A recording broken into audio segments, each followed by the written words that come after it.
А как стои въпроса за България? Кои са българските индекси, които трябва да се следят, които могат да ни ориентират и които могат да ни насочат, кои са най-добрите компании за инвестиции?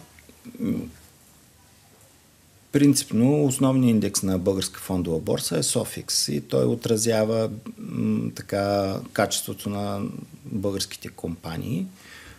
Така че най-добре е да се следи този индекс. Разбира се, има и няколко други, но според мен SOFIX е така, може би, най-добрият индикатор за състоянието на българския капиталов пазар.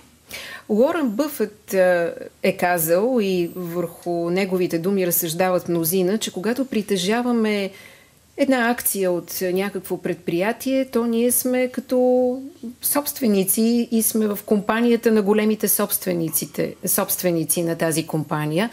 Ако го така наложим върху българската икономика, ако притежаваме една или две акции от български компании, това означава ли, че подпомагаме българската икономика и нейното развитие?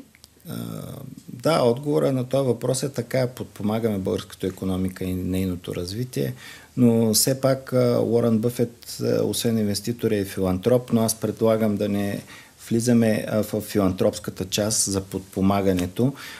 Човек би следвало дали за българска или чуждестранна компания да прави необходимия анализ, дали е подходяща за него, за неговите цели, какви са перспективите пред бизнеса и съответно пред компанията, едва тогава да вземе решение. Но да, абсолютно при инвестиране в български акции на български компании, съответно ние ги подпомагаме, даваме им капитал, да расте българската икономика и да се чувстваме всички много по-добре.